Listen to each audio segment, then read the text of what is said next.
Hello, I'm Shane Kinghorn, one of the judges for the QuietManDave Prize for Flash Fiction and Non-Fiction. And firstly, I just want to extend a huge thank you to all contributors. We were overwhelmed by the volume and by the quality and diversity of your writing, and to thank you really for making our task really difficult. One of the things I've enjoyed most has been the discussions I've had with my fellow judges. And I think more than ever, really, it's important to be taken out of our isolation from time to time. And you've taken us into different places, different landscapes, but also into the hearts and minds of the young and old, of objects, of animals, and into the very process of writing itself. And I wouldn't underestimate the difficulty of writing to such narrow parameters, but you've shown us that parameter wasn't narrow at all. The ambition, the scope, the richness of your writing really was extraordinary. So I think above all, I'm really excited about the form. I'm excited to be sharing a brilliant new body of writing with the world. Hello, everyone. I just want to say a huge thank you to everyone who entered and everyone who helped make it a success. I heard that we had over 800 entrants from a huge amounts of countries, which is awesome. And a huge congratulations to all the winners. It's really special. My dad will be so pleased, that his legacy was to encourage people to write. So it's such an awesome prize, and it's been such a success this year. So thank you so much to everyone. Cheers.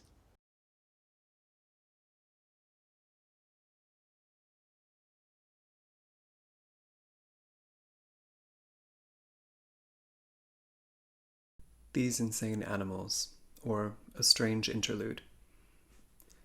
We probably shouldn't be here. The lockdowns haven't started yet. The shops and the restaurants and the bars are still open. But we watch the news and we know where this is headed. And still we're here, at home in Manchester, before our long confinement at home in Manchester. Insane Animals, Theatre 1, closing night. The last night, the night it all ends. Camp Fabulous space aliens Bourgeois and Maurice emerge from the smoke and sing us a song. We think you might be on the brink of extinction. We laugh. We probably shouldn't be here. What is theatre for right now? What is a queer musical rendition of the Epic of Gilgamesh, yes, really, for right now? It is not to forget. It is not to escape. Partway through the second half, Gilgamesh's emotional ballad is interrupted. The actors are instructed to leave the stage. They do. A brisk, neutral, professional exit, characters dropped somewhere at their feet. The house lights come up. From my seat in the circle, I can't see what is happening, but beneath me at the back of the stalls, someone is crying.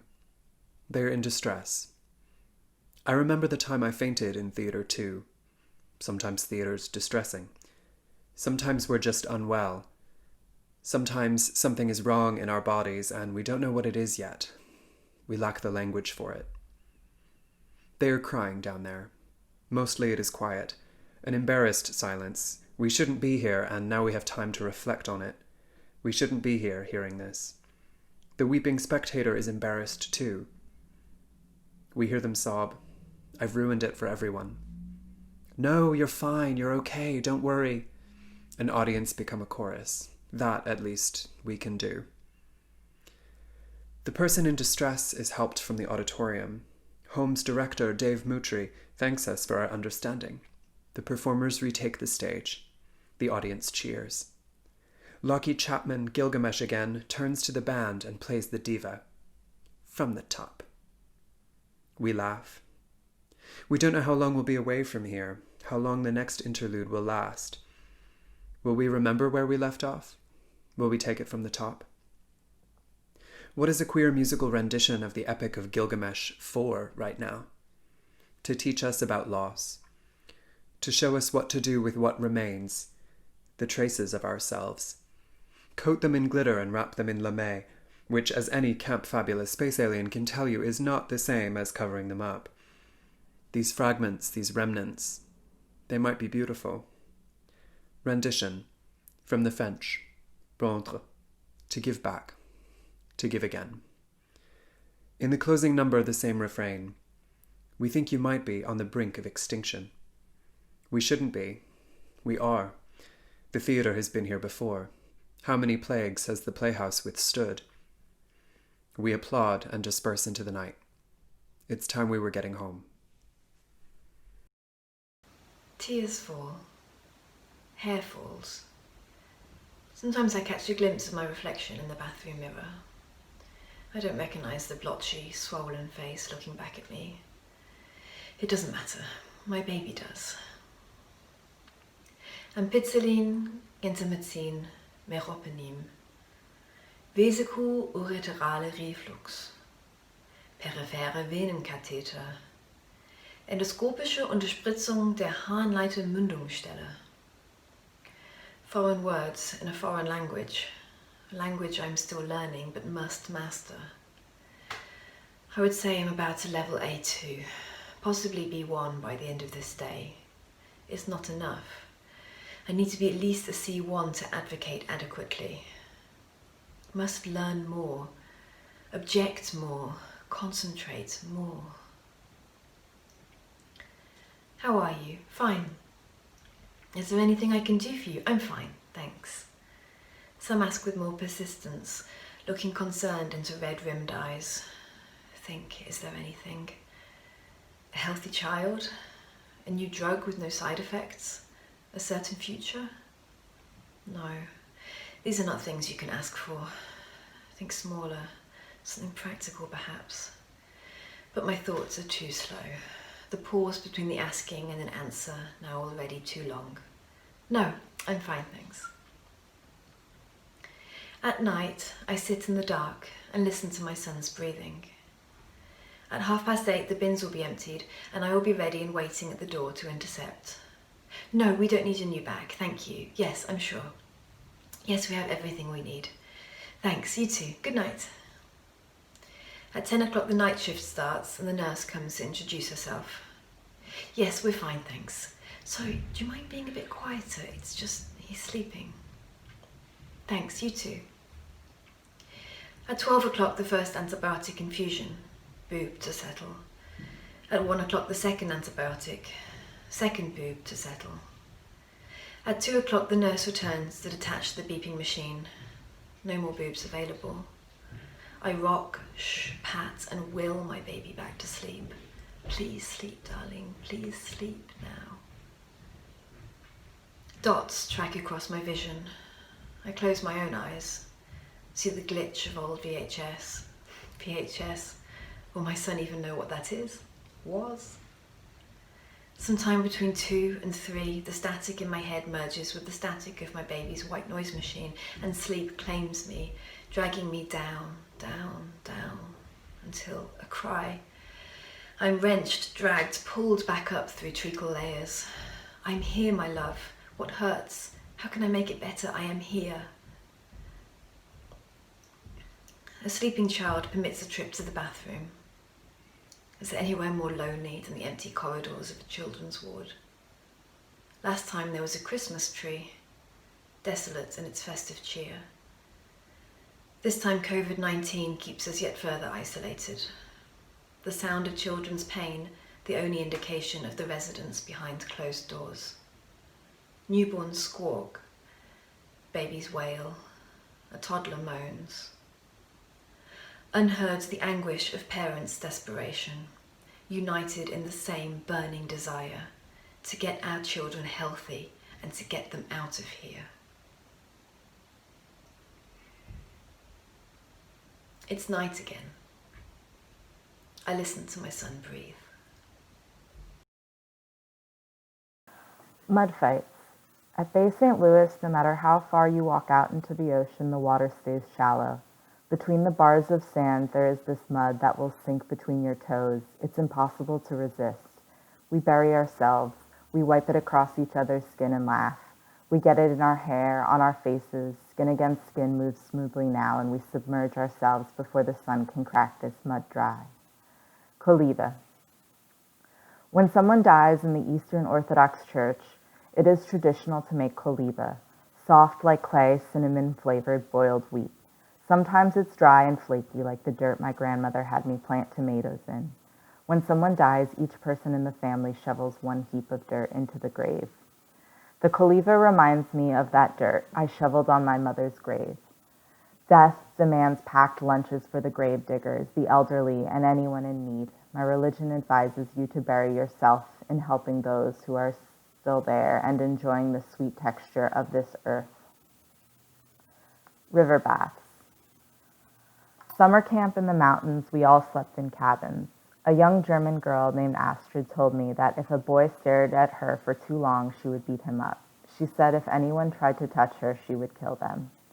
She showed me the best path to get to the river, and naked we walked in. We cupped our hands and bathed with the ice water. All the while, there was warm mud between our toes that would keep you grounded while the river tried to pull you forward. Her hair was soft and straight, and I was afraid that I too might begin to stare. That thought was a secret I buried beneath my muddy toes, and only remembered when she poured milk in her tea, because the color would slowly turn from brown of dry earth to the soft color of clay. Marching bands. Mardi Gras morning, the fog is so thick you can hear the marching band in their somber tone on the river walk, but you can't see them. As I approach what sounds like a haunted carnival, I begin to see the sousaphone and the trumpet. The water is low as they approach it by walking down the steps, many of them holding candles. They push off 2 rafts with small burning flames into the fog. I know they are saying goodbye to their recently departed. I consider my own through the fog and then embrace the shoulder next to me, passing the flask. I know that through the fog she is also imagining the same departed, a similar past full of Mississippi mud on our naked bodies around a warm fire in those urban woods where we both came of age. Found in Nora's house after her death.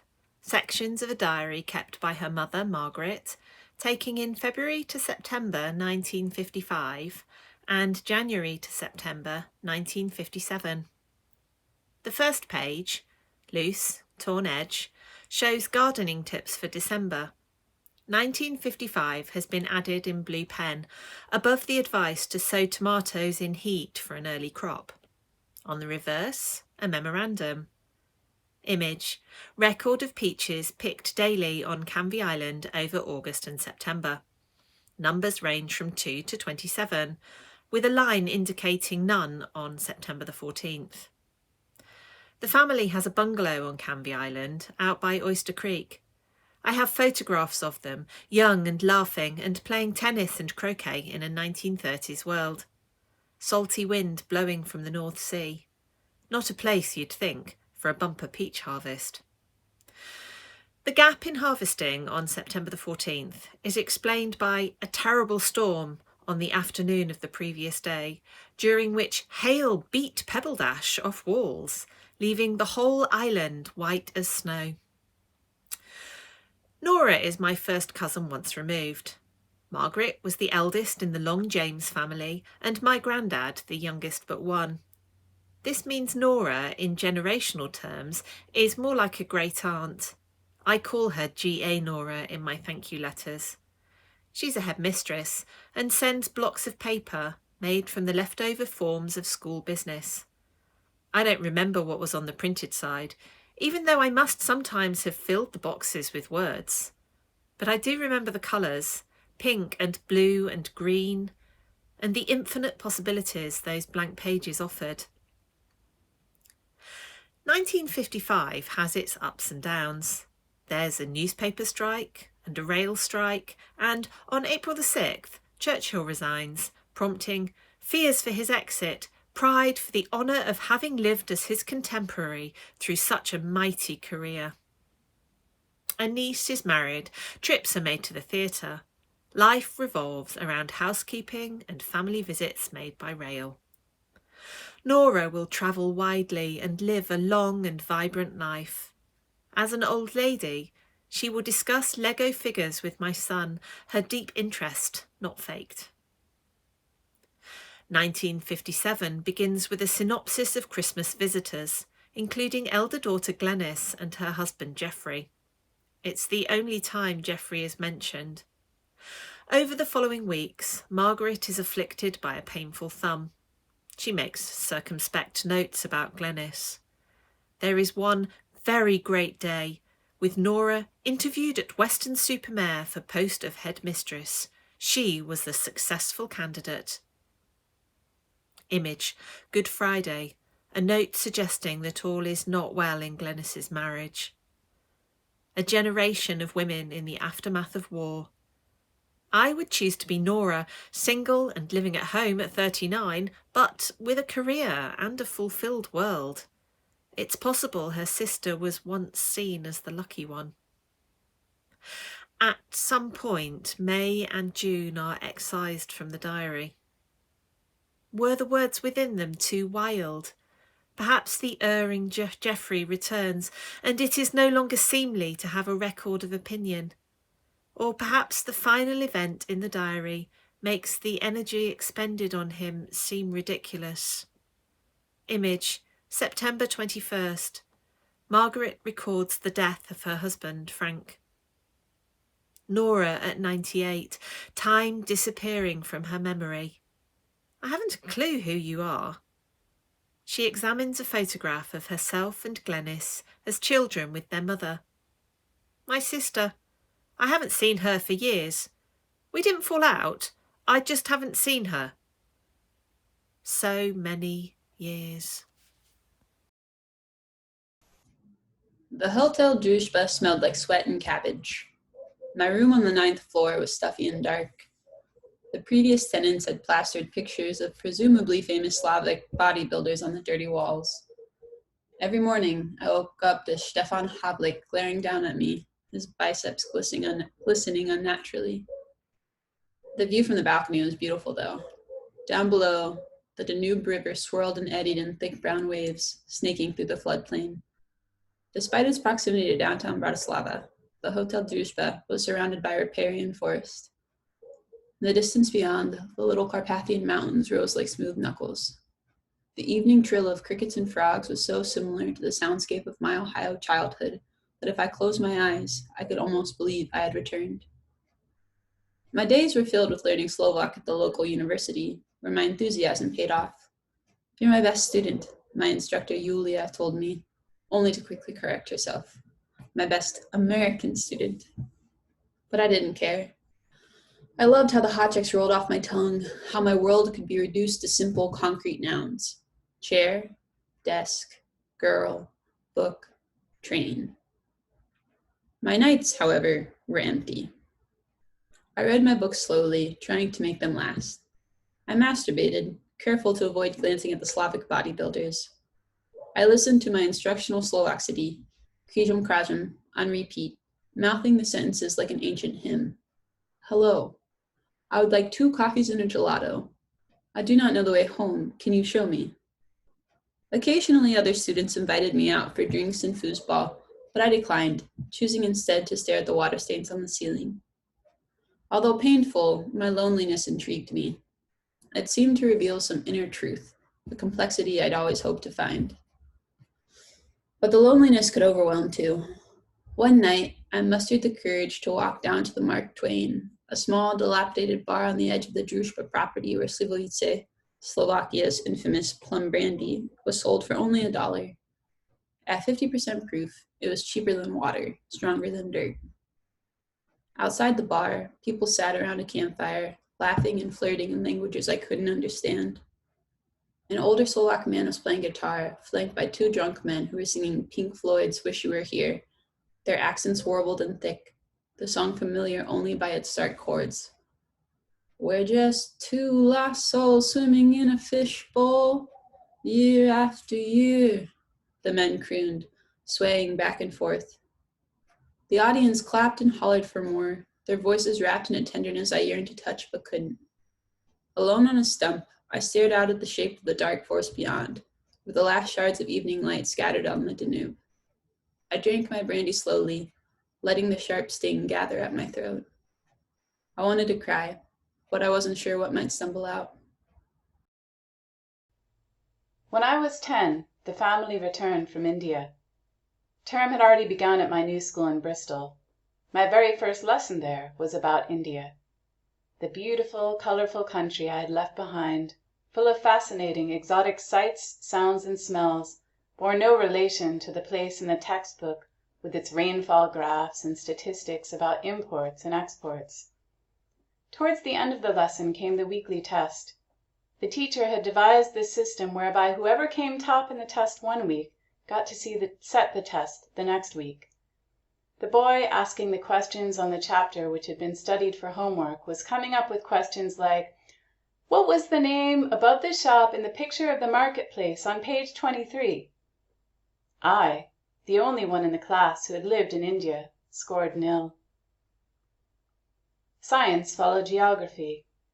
This was held in the science lab, which had tiers of seats banked in a semicircle around the front table. As we entered the room, I was aware of my classmates whispering to each other and glancing at me. We sat in the bottom tier at ground level while the teacher rattled on about things which meant absolutely nothing to me. Suddenly, the entire class jumped up and rushed to the highest seats in the back. The entire class, except me, that is, who sat there looking around in utter bewilderment. The teacher beckoned me forward and, ignoring all protests, gave me 3 strokes on the backside with a bamboo cane. I found out later that, to keep the class alert and hanging on to his every utterance, he had told the class at the beginning of term to listen for the word heat. It was the signal to race for the back seats. The last one there got beaten. Today was the day for our weekly boxing lesson. The instructor, known to one and all as Sarge, was a small, wiry man, not much bigger than me. In his day, he had been Army champion at light featherweight. "New blood!" he exclaimed, looking at me and licking his lips. "He's from India," someone said pityingly. "Ah, the Lion of Kabul," Sarge said. "Let's see what you can do, then." I had never put on boxing gloves before. They have an unforgettable smell, the odor of dried blood on leather, and from their dark interior the tang of stale sweat, the kind that stinks of fear. Sarge's weaving gloves mesmerized me. He seemed to be able to hit me wherever and whenever he wanted. I landed a lucky punch, a bad mistake. I opened my eyes to find Sarge bending over me. He helped me to my feet and patted me on the back. "Welcome to England," he said.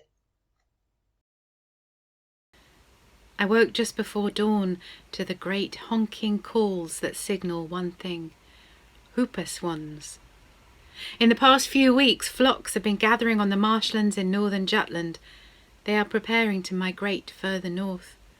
The waterlogged areas suit them. They need shallow lakes.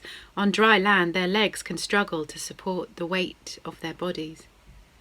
I open the bedroom window and stand shivering while I scan the sky, my breath vaporizing on the icy air. This far north, sound seems to travel faster than light.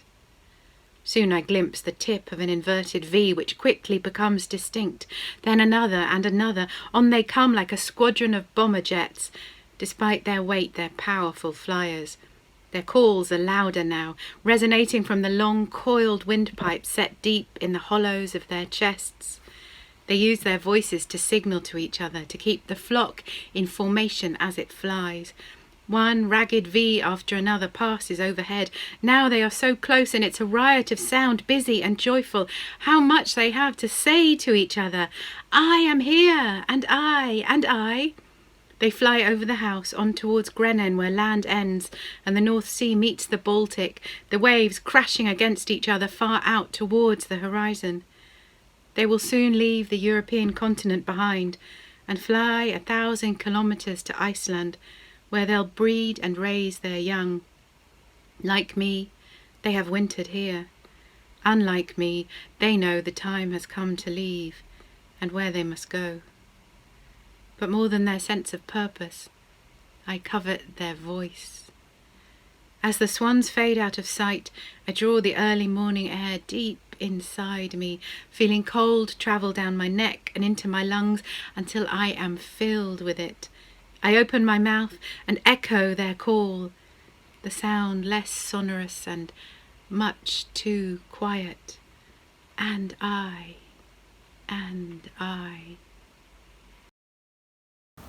Feel my face, eyes a little puffier than usual. Check neck, left, right, feels okay. Check lower back, a little tweaky, might need a good stretch. Breasts are premenstrual central, they feel huge. Don't roll onto them, sit upright, take a few breaths, peek under the little blue curtains. 6:04 a.m. Be careful not to wake him. It's too early. Lie back down. Pillow over my head. Block out the light. Try and sleep. Not that side. 6:27 a.m. Quietly, feet over the bed and onto the floor. The weather is beautiful. Walk outside, bare feet on damp grass. Perfect temperature. Need to stretch. Side, back, front, forward bend, back bend. Can't feel my skin. Go back inside. A whole hour to myself. Till he gets up. Creep into the kitchen. Earl Grey tea in the pot. 2 bags. Sweet smell of bergamot in my nose. Creep out to the living room. That's strange. Can't hear rubbish bins being collected or police cars up Parramatta Road. Can't hear the world. Warm tea in my hands. Visceral comfort. No speaking, no interruptions, no faces, no nothing. Just me and the tea. It's my sanity. Love in a cup. Think I'll die drinking tea and reading books. Maya Angelou, Louise Hay and Anne Lamott. Their titles a little blurry this morning. Photos everywhere. The wedding, the honeymoon, and his eyes. Struck by those striking green eyes. The kindest man you'll ever meet, his friend said. Thought kind was boring. Wanted to destroy kind. Never knew kind from my parents. Better to be kind than right. Read that somewhere. Must put that on a post-it note. Earlier, 3:03 a.m. Pints and whiskey, 2 at a time. Acrid breath near my mouth. Gently nudged him away. He didn't like it. Forgot the routine. Made a mistake. Should have been still. Should have been silent. He lies. He loves drink more than me. He said I talk too much, that I lack self-control. His fists are fast. A quick one too. I was out like a light. He needed to sleep. He didn't feel well. Looks worse than it feels. Blood in my left ear and one swelling eye. Mirrors lie. Need a Panadol. Open the hall cupboard. My travel bag. Half packed from the time before. Reach for it. 7:24 a.m. He'll be awake soon. That boyish look on his face.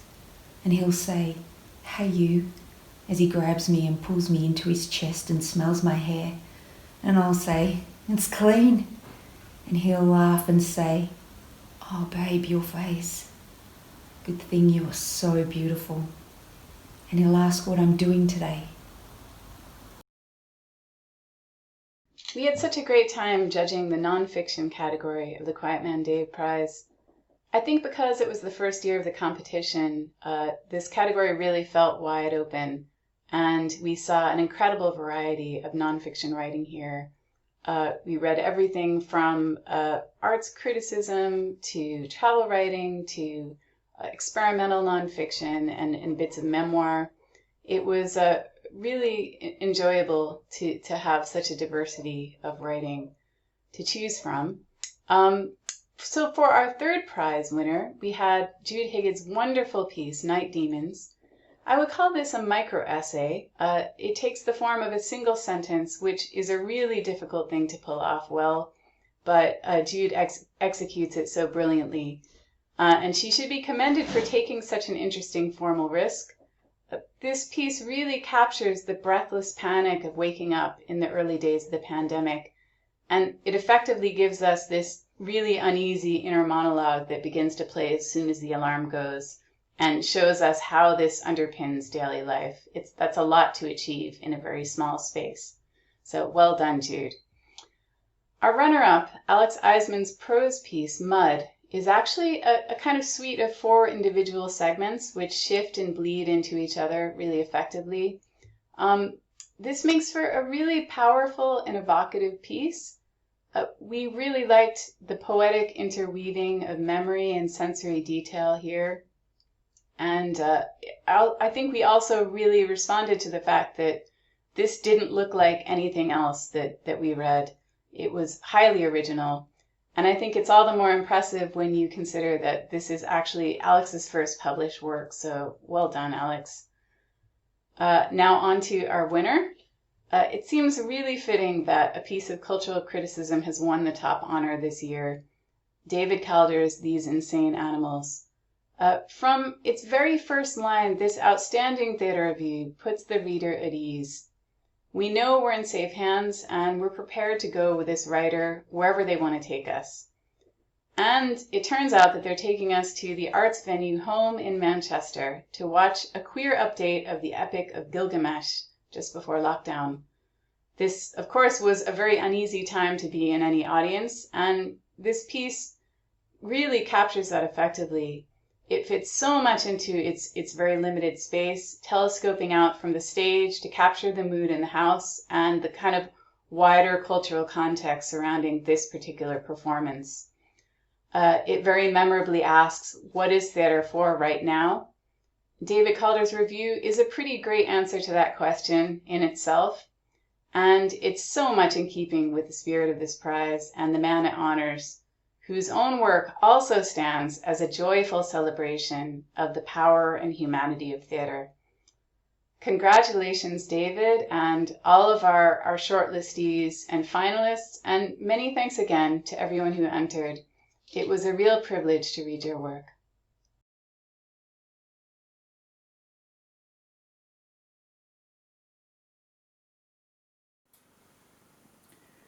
Taupe. He hears her in the room above, the military rhythm of her assault on the walls. He makes tea in twin mugs and climbs the stairs, fixes his smile in the doorway. But she is flaying the lips from the man in the moon and does not turn around. Says it's the steam stripper from the shed that she wants more than tea. And hasn't he been asked twice now to dismantle that cot and put it on Gumtree? Because, who knows, they might get back what they paid, what with the mattress still in its shrink wrap and the feet in their corrugated socks. She says taupe for the walls. He leaves her mug on the sill. It's only the spare room. She feels the thud of the door through the floor, hears his call as he musters his tribe. She moves to the window to sip tea that's turned cold, and she watches him stride past the shed and through the gate, and watches his puppies as they frisk ahead and behind and about him, watches them all the way across the field and into the trees. Just one, he'd promised, agreeing that puppies grow big and big grown-up puppies could spell trouble and grief. But later he'd cradled a box, all bulges and snuffles, down to the hearthrug. The litter, he'd said, and asked her to choose. She returns to her wall. Yes, taupe. It's only the spare room. You and your boy are clinging together against your reluctant third partner, the factory wall. In the next century, you could be in Russia, Yemen, Sudan, Jamaica, take your pick. But right now, you're held in the English West Country in 1954, a palm that slowly tightens to a fist. The Wolverton report is yet to surface, and Sir Michael Pitt Rivers, wealthy landowner, local celebrity, and something of a pin-up for you both, has just been arrested for buggery. So the factory wall holds your back roughly, he holds the front. 3 o'clock's new morning sunshine is inviting itself in and pressing to your eyelids as you try to straighten your face and your thoughts. You fix your eyes on the bruise still retreating beneath the pale skin on his jaw, black currants squashed into a pavement, and you're ready to tell him that this little fling must end. You push aside the image of his slippers you've never seen, the tea you've never made him. You're going to tell him this is not a love you want to die for, but his thumbs are drawing crescent moons on your hips beneath your slacks. No. Life is about to take you and your double bass away, into clubs with low lighting and thick air, across the country and probably then the ocean. You will lace yourself into your brogues, slick your desire back with Brill cream, stand upright, play jazz with the well-oiled machine of your band, and offer your lighter to women after each show. Your father wasn't clipped by a bomb and decorated in your boyhood for you to live like this now, nocturnal and furtive as a grubby fox. Then your lover's bare foot, the only bit of him set free, brushes across yours, leaving bits of grit and bringing you awake to the grass curling between your toes. What is it? What's what? You're not here. Where have you gone? Well, I am going, actually. He cuts you off by pulling on the fresh scruff of hair on your chin. You're letting yourself go, he smiles and tips your face up to meet his. I'm getting myself together, actually, and the back of his knuckles stroke your stubbled cheek. Not what they're supposed to be for. I didn't mean to be unkind. I like it.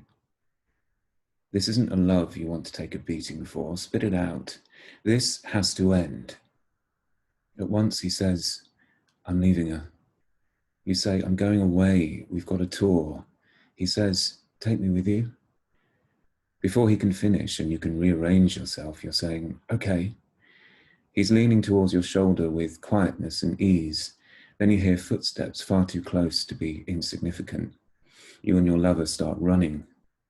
For the first time, you forget to run in opposite directions.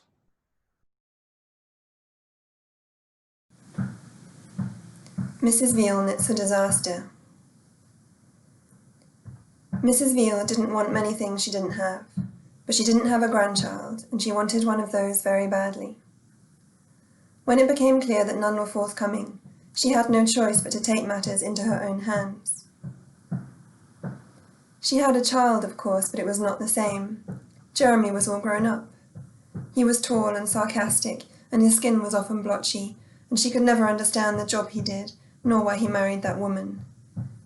So he was not at all like a baby, who is neat and round and shines like a piece of fruit. Browsing in her favourite department store, Mrs. Veal picked out 2 yellow wools, 1 lemon, 1 canary, and a knitting pattern for a baby's cardigan. When she took them to the till, she watched the girl closely, and in the short silence while they waited for the card machine, she said, "It's for my grandchild." Her husband didn't approve. He opened his newspaper very wide and said things like, "Let him live his own life, Margaret." But Mrs. Veal didn't see why she should only get to have 1 baby, and so long ago, when some women in her Ladies Who Limerick poetry group had brand new babies, grandchildren who were far more photogenic than Jeremy, and not at all sarcastic. The finished cardigan was yellow striped, with ducklings going round, and a silky blue ribbon that tied at the waist. Mrs. Veal liked to lie it on the bed, its short arms outstretched. She liked to toy with the cuffs, with their smallness, and tie the ribbon in a perfect bow. She took the cardigan to the post office and sent it to her son. She considered putting a note with it, but didn't know what it would say. The cardigan would speak for itself. No one could see it, see how small it was, and not be inspired. She didn't tell the man behind the counter that it was for her grandchild, because she saw him quite often and it would become complicated. A week later, Mr. and Mrs. Veal visited their son and his wife and drank tea in their conservatory. While they talked about the unusual weather, the little dog came in from the garden, announcing itself with a single bark. Mr. Veal stared at it, as though it had said his name. Mrs. Veal followed his gaze and dropped her biscuit in her tea, where it rapidly dissolved. "Oh yes," said Jeremy. "I meant to thank you. It fits her just right and is perfect for winter. She's chewed the ribbon a little, but then she chews everything. His wife chimed in. Some people don't approve of putting clothes on dogs, but we think she likes it. Don't you, girl? Before Mrs. Veal could say a word, the dog, who didn't like it, but didn't know who to blame, jumped onto the sofa beside her and lay its soft forlorn head in her napkined lap. Select yarn of appropriate thickness. Your mother spends her evenings clicking needles, never looks at her hands, doesn't need to. The TV on, your father shouting over it. That's not music, not in my day, looks like a girl. Her murmurs of agreement punctuate his opinions. Increase.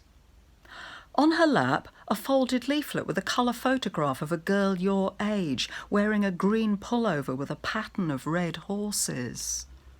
K13, star K Tog, TBL, W1 forward, K1, W1 forward. It's a code, says your mother. It tells me what to do. Check tension. The horses don't have eyes. Can you change the pattern, you ask? Your mother says instructions must be followed to the letter. You will be expected to wear it all the time. Blind, skinned, horses hauling their hooves across your chest. You will not be allowed to cry. Slip stitches. For your birthday, you receive a book entitled Knitting is Fun. Longtail cast on. You try something easy, a scarf. It's all right at the beginning, but doesn't know when to stop, even when you can see it's dragging on, and winding it round your neck so many times means it's going to get caught in something and throttle you. With correct yarn and tension, your garment will look like our photograph. You, however, look like a boy. Insert point of right-hand needle. The back of a pearl looks like a knit stitch. The back of a knit looks like a purl stitch. They are the same stitch, seen from the other side. Count stitches, undo to beginning of row, start again. Your father asks your mother why she can't do the simplest thing. If you go upstairs, shut the bathroom door, brush your teeth, pull the flush and hum at the same time, it muffles most of the noise. Make one left, single, left-leaning knit increase. You leave for a college on the other side of the country. Your mother packs the knitting book. When you call from the payphone in the corridor, she asks, and you lie. She wants to see pictures. You promise. You've practiced so many patterns of untruth. You're an expert. Double-pointed needles.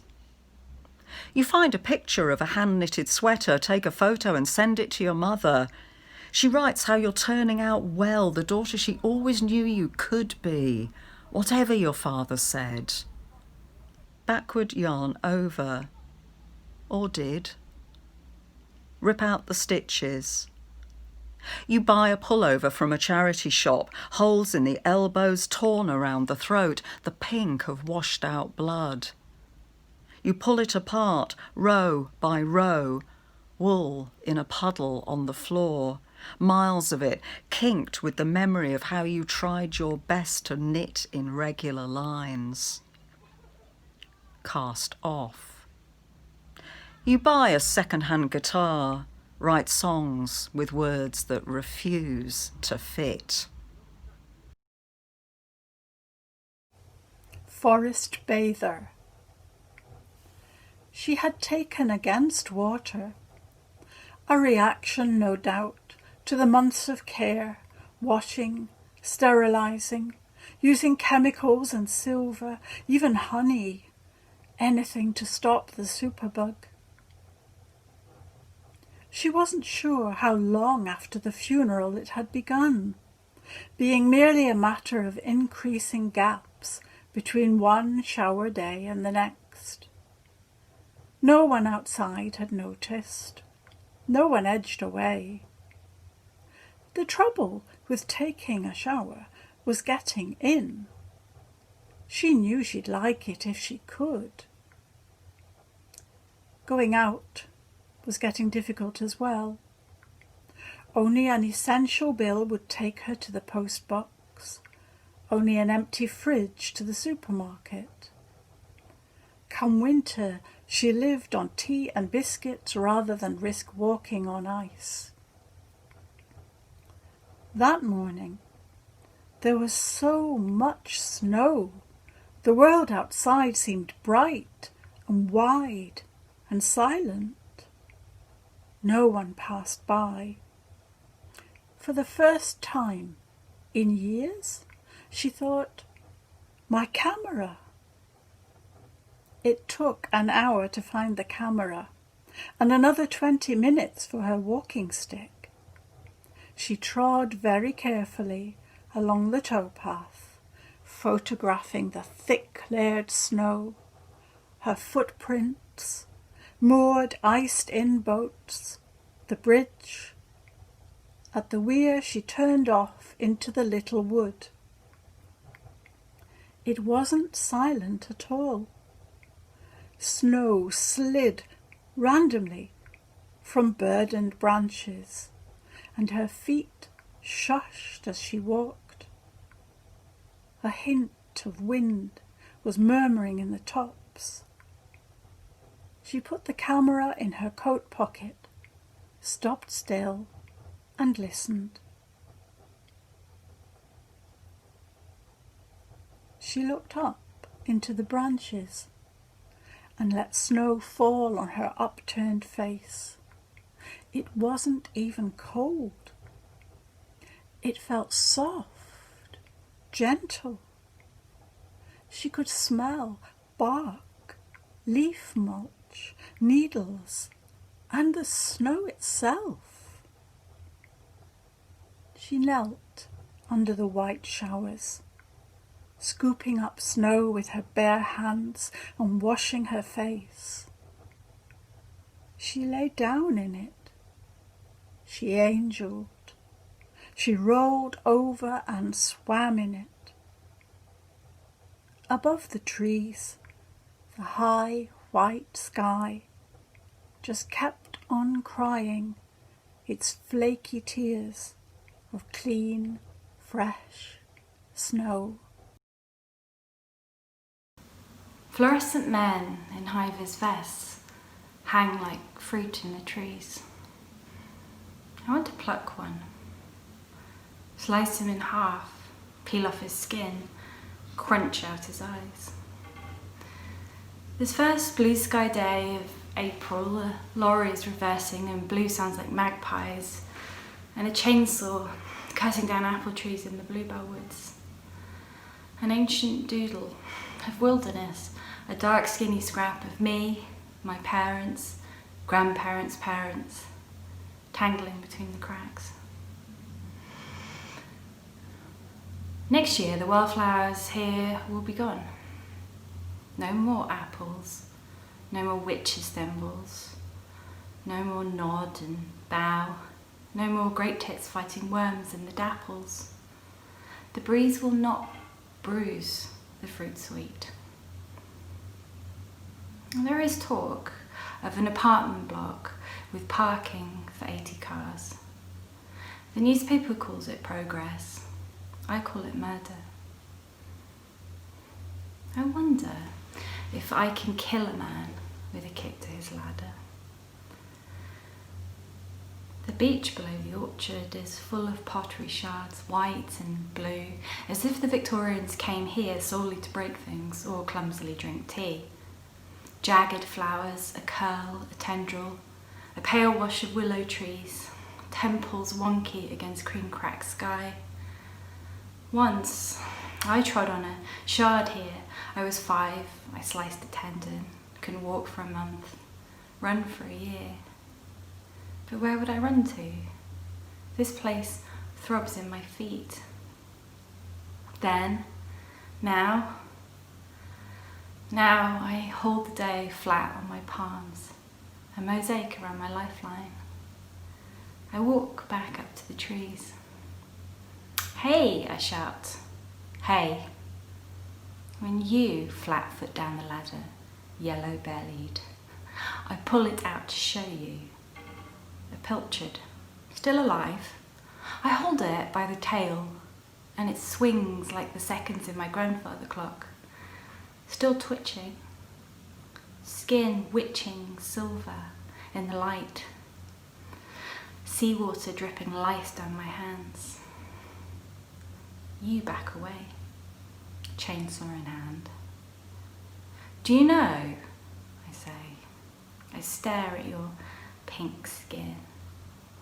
Do you know that if I make cuts in the right places, I can lift a fish head off and pull out the spine in one?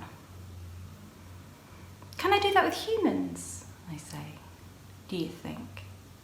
You run back up that queen apple tree like a squirrel in a hard hat, don't you? Don't you, yellow-bellied man? I cook the fish up for dinner with magic mushrooms from under the trees. Sip pippin apple cider till I'm pie-eyed. I take my bite lock and chain myself to a Granny Smith tree. Mother the earth in my hands, on my knees. And now you're coming, fluorescent, all of you. I've scattered temples around me. I've drunk from the pilchard. I have a spine in my hand. Fight me. I'm sea. I'm mushroom. I'm queen. My name is Jenny. In the summer months, I work the tea urn for community fun days at Walton Health and Wellbeing Centre. I work with lonely people, or people who want tea. I'm not so sure they're not the same thing. One elderly man wearing a Christmas jumper told me I was beautiful today. My mother once advised the only response to a compliment is thank you. I said thank you. He asked if I wanted to grab a beer after the event. I pointed to the tea urn. When I got home, I took a long, misty shower. I wrote messages and drew hearts in the condensation on the cubicle door. I broke in a new razor and shaped my underarms, and then my pubic hair into a wonderful little pattern which looked like a Jeff Koons dog, if you really squinted. I walked over to Hershey's for tonic. He didn't have any. I bought lemonade. I drank gin and lemonade and listened to the scuttling of the rats. I picked up the phone. I replaced the receiver. This went on until I fell asleep. The next day, I phoned Towney taxis. The driver's name was Dave. He jogged around to open the rear passenger door. I noticed the change that jangled in the pockets of his two-piece velour tracksuit. I'd wrapped the urn in tea towels and held the warm metal close to my stomach the whole way. Dave talked to me through the rear-view mirror about his divorce and how he'd been living with his mother in a one-bedroom seaside bungalow. It was working out quite well because his mother spent most of her afternoons at a club or riding the 41A around town. She liked the seat next to the driver. He sniffed and lowered his head, then asked whether I had a family. I told him I was married to the job. What is it that you do, he asked. I have a tea urn. I make the tea. Let the world go to hell, but let me always have my tea. God bless her. Who? Mother. I felt the heat against my stomach and noticed the pink morning light hover over the river, cloudy and all-encompassing. There'll be a house It'll have all shapes of rooms. Stairs up to some, stairs down to others. One big room for everyone. In the middle, and everything in it. Sticks, straws, stones, secrets. There'll be lots of doors from this room into all the others.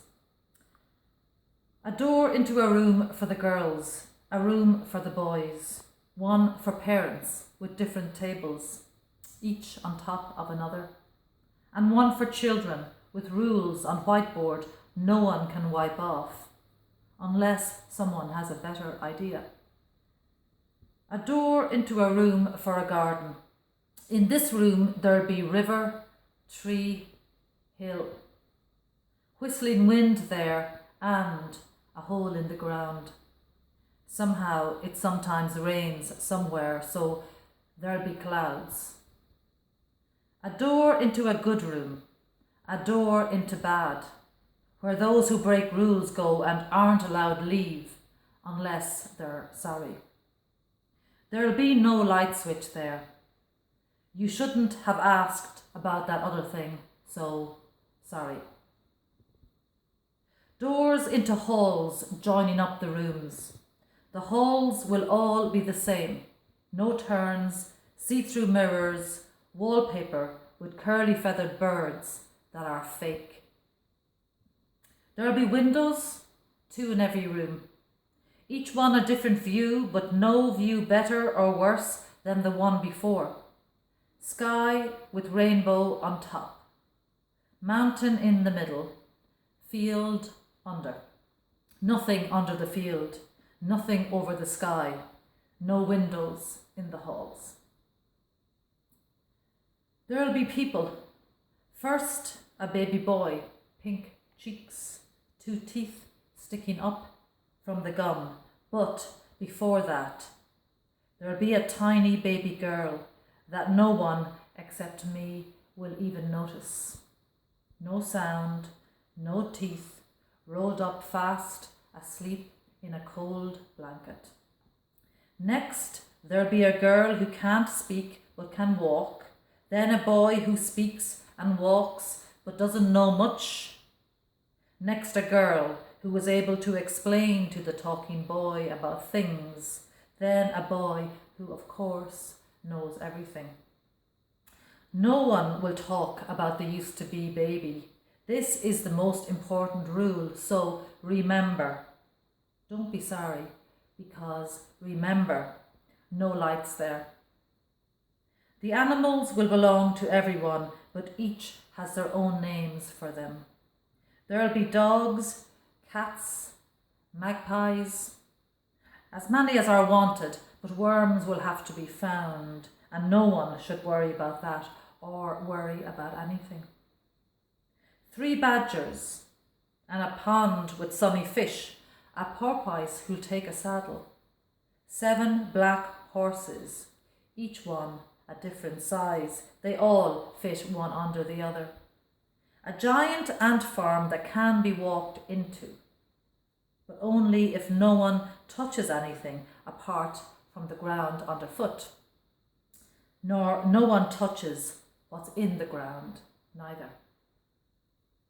And that will be that for a long time, until an earthquake makes the house fall underground, upside down, and then we'll live there, not knowing we're the wrong way round, the doors still closing and opening like we remember before, one on top of the other, and the tiny girl fitting under them somewhere like a good hide and seek, but that can't be won.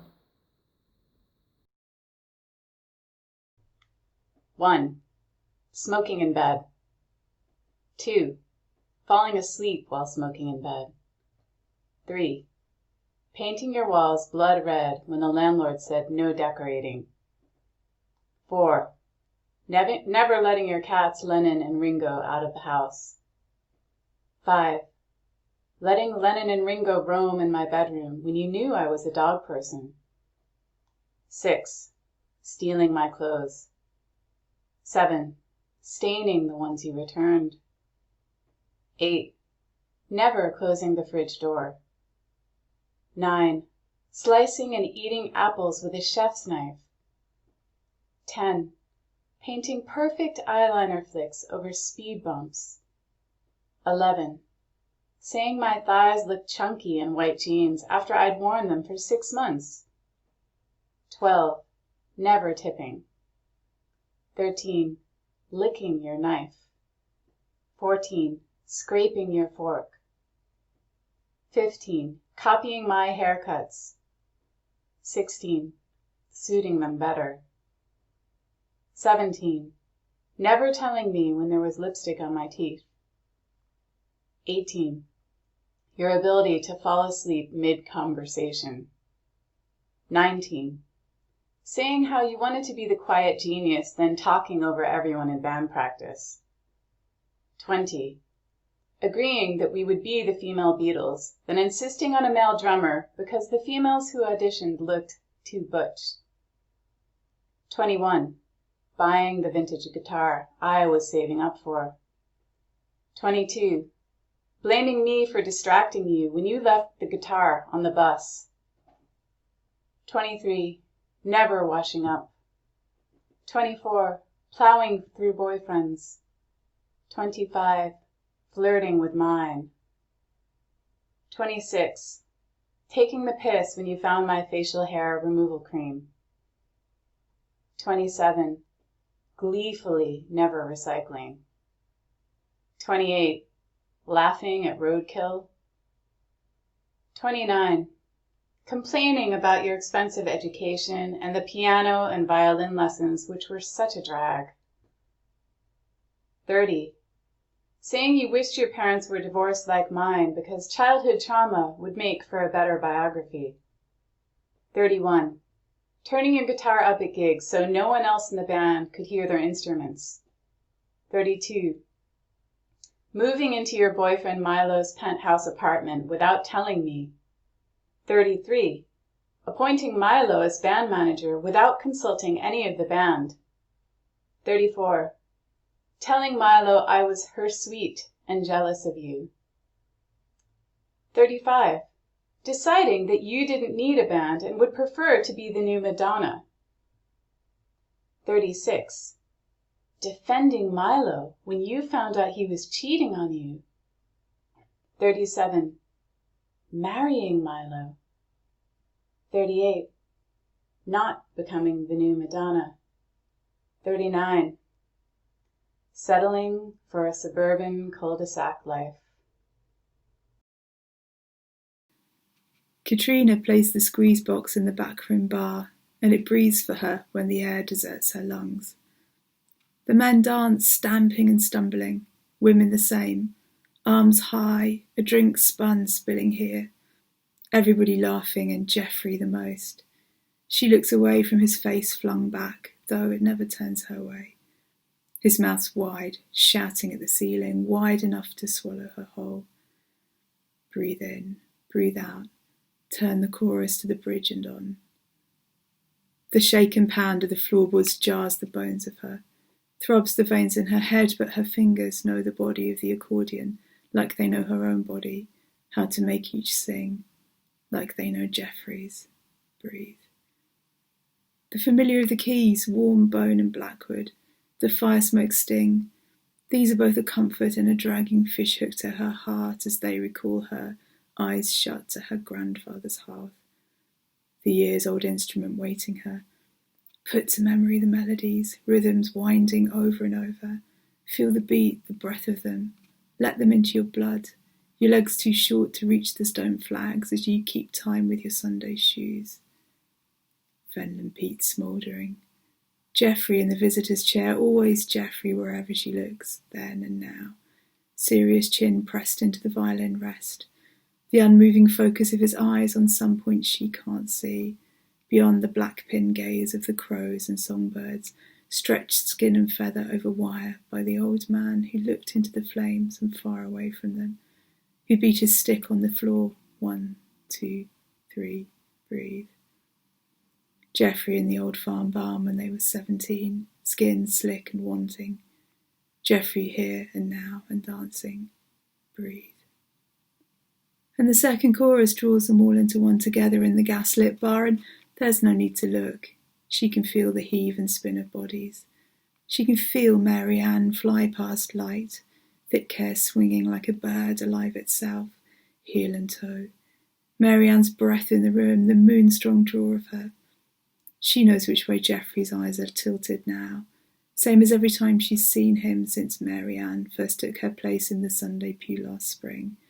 Him and every other village man since his letters to Katrina shortened and faltered and stopped. And the strength of her arms wanes till she fears they'll not carry the lilting triplets of the dance through the silence of her own chest. But in the wheeze of the accordion, her grandfather's voice sings to her of courage, tells her again that life is no fairy tale, that there are things you want that you never can have. Voice of the man who cradled 6 babies and saw but one grow, whose wartime took his thigh bone and his livelihood and everything except the 1, 2, 3 of this. Sings that rhythm can carry you through anything if you'll only breathe. The lost girls draw up their stitches at the dying of the month when the night sky is empty. Thimble and needle eye together they work, alone in the marsh at the edge of town. Over and under they sew, raw skin and tree bark, heartache and hensbane and long strands of hair torn out. They bind and they loom, hawthorn twig to willow stem, shuttle dip, corncrake feather, rabbit's pelt, bruise. Spin lace edge of damselflies, weave it all up till the handiwork lies shimmering between them in the white of their gaze, till it drapes and morphs and takes on the faint cast of a face, a man they know. These nights the townsfolk call in their children in fear of the tidal dark pressing their windows, but the bravest go out into the mire in search of the lost girls. Their torches invade the quiet mist, but the lost girls do not want to be found, and so they are not found. And the lights move on, loud throats and boots squelch, and the face of the man in the cloth grows clearer as the lost girls weave and stitch, over and under, the things that are torn in each of them. And they do want to find him. He is smooth skin and promises. He is silk tongue and sweetness. He is the hand that grips her arm and the drink she didn't ask for, and sleight of hand and fizz, and waking up bruised and confused in an alley down the side of the market. He is, this is how you pay for dinner, and why else did you wear that and less, and I know girls like you. I know what you want. And they know him. The town is a patchwork to them. They know every dark stitch and cross-grained side street. They feel in their seamstress bones each house where each human heart lies. And their minds wander, long-fingered, till they find this man out. Feel the hum and plush of the spared place where he sits, alone, for now. And the lost girls rise up and they surge along top stitch and blackwork, down the curves of the ditch seams where they once walked. They pluck him from his armchair, the velvet grey. They snap threads and rip back stitches, take sharp little scissors to the knot of him, snip, snip and pull, till the last of what anchors him into this world is severed. Draw him free and away, back to where damaged things lie woven his likeness in the rib-caged shelter of bog oak and reeds. They hang up their cloth in the marsh dank, from the branch of 1,000 geoskeleton that once was tree. Backwards and forwards it sways on the night breeze. They tilt their heads till they see where to pin him, tack him into the weft, a tiny motif. Whip-stitch him neatly with hamstring and splinter, over and under, over and under, over and under, around and around. The scene is a suburban house with white walls, white curtains, white linoleum. The house may have a red front door, though we never see it. It is the kind of red you are scared to look at in the hardware store, the kind that screams at you, the kind only found in B horror movies. The mother, father, and teenage daughter are sitting at the dinner table doing what suburban families do at dinner tables. Tap forks, clear throats. nod at the nothing just spoken. It is Valentine's Day, and we can tell this because of the bouquet of gas station roses in a vase in the middle of the table. The mother picks off the petals and lumps them on her plate, mixing them with her mashed potatoes. The mashed potatoes are played by Nicolas Cage. The grown son enters and claims he will be turning into a fish very shortly, and eloping with his goldfish, whom he won at the county fair just last week.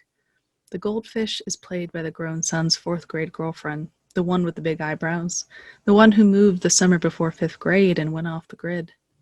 Confusion ensues.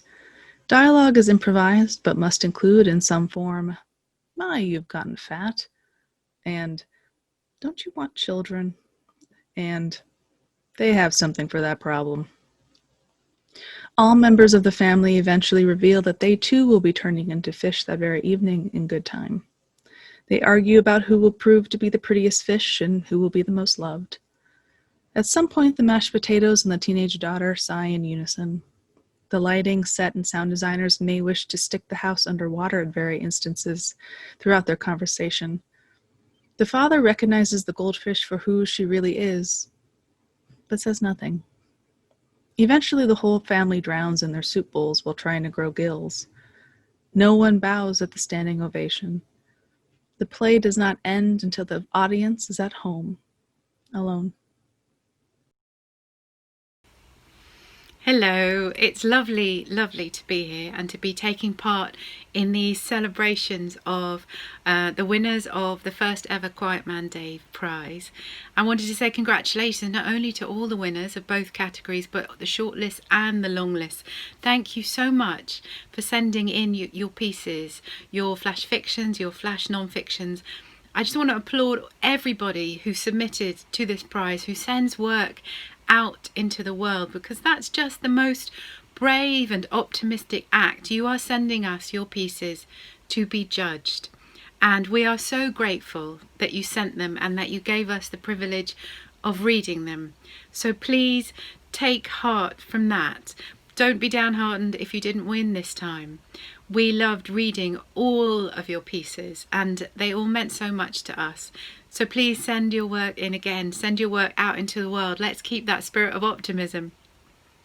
I want to thank ManMet for involving me in the process of setting up this prize from the beginning and for giving me the honour of being one of the judges in this first year. And I can't carry on without saying that I wish we hadn't had to set up a prize in memory of lovely Dave Murray. I won't say any more about that now. We've talked about him before, and Dave, we miss you. But I hope at least that this prize is celebrating the things that Dave held dear. And he loved great writing and he loved great stories. So, without further ado, I'm going to talk a bit about the 3 winners of the flash fiction category. And I want to thank first my fellow judges, Kate and Shane.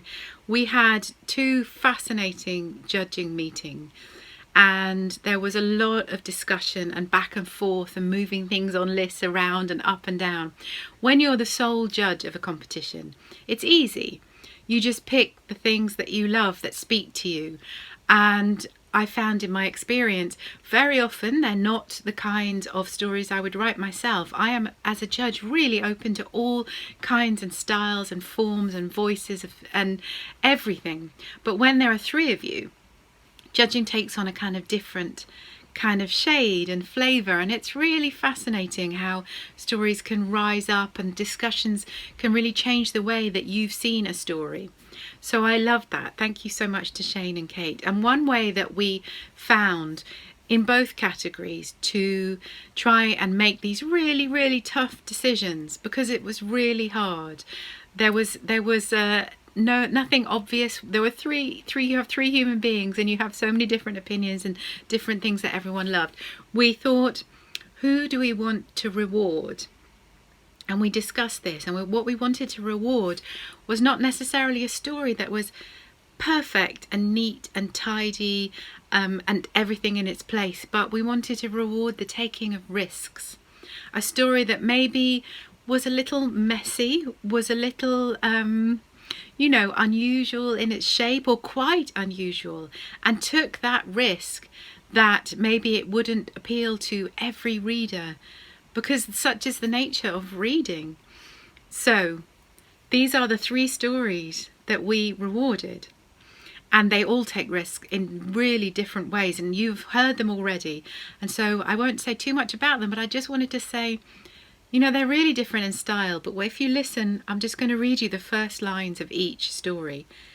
The first line of our 3rd prize winner, The Lost Girls, is, "The lost girls draw up their stitches at the dying of the month when the night sky is empty." And you have so much just in that first line. You have the lost girls instantly right there. And what could be more intriguing than not just the girls, but girls who are already lost at the opening of the story? And you have the month is dying, and you have a sky that is empty, and you have stitches. It so much always in a short story depends on that first line grabbing the reader. Obviously, you then have to have a brilliant story that follows it. You want to keep going with that energy, but what a first line. And then our 2nd prize story, Two Boys Together. You and your boy are clinging together against your reluctant 3rd partner, the factory wall. Once again, straight in there, you and your boy. You've got the voice. It's talking directly to us. You've got 2 people doing something, clinging together, and something happening with a 3rd partner, a reluctance there. So you have a setup, you have tension. Who could not read on? And then our 1st prize winner, Granny Smith, Queen. Fluorescent men in high-vis vests hang like fruit in the trees. So this story comes at it differently, because we don't have our main character, our narrator, in the first line. Well, she's sort of there, because she is clearly watching. But we have this astonishing image of not men in fluorescent high-vis vests, but fluorescent men. And not only that, they are hanging like fruit in the trees. And suddenly you have a whole world conjured there, where there's the potential for them to fall. There's the potential for them to lose their fluorescence. There's so much potential. And you have the fruit. And you have the idea of fruit being picked. And then what you go on in all 3 stories, the reader's perseverance is so well rewarded in so many different ways in each story. The lost girls, they get what they want. They do the thing they want to do. They get their revenge, and they do it so beautifully, and the language is so gorgeous, and it doesn't put a foot wrong. The pacing is perfect. And then with 2 boys together, The Lost Girls takes place over quite a big span of time.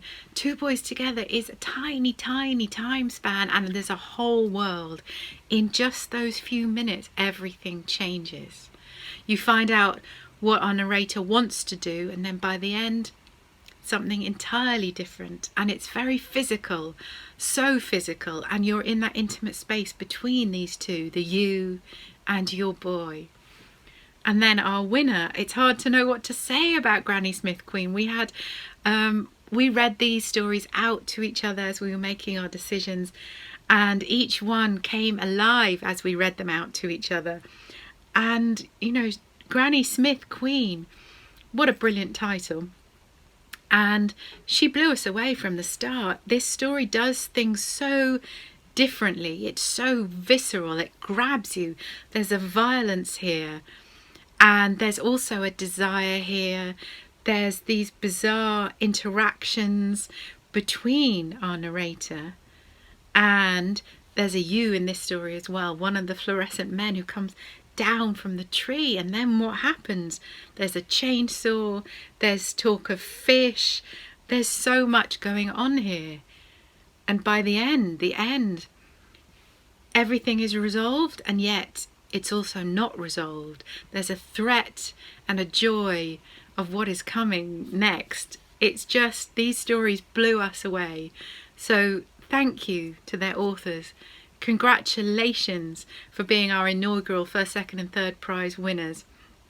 I really wish I could be there and congratulating you in person, but this will just have to do. And I think right now we need great stories more than ever. And all of these are great stories. So please keep writing them, keep reading them, keep sending them in to delight the judges.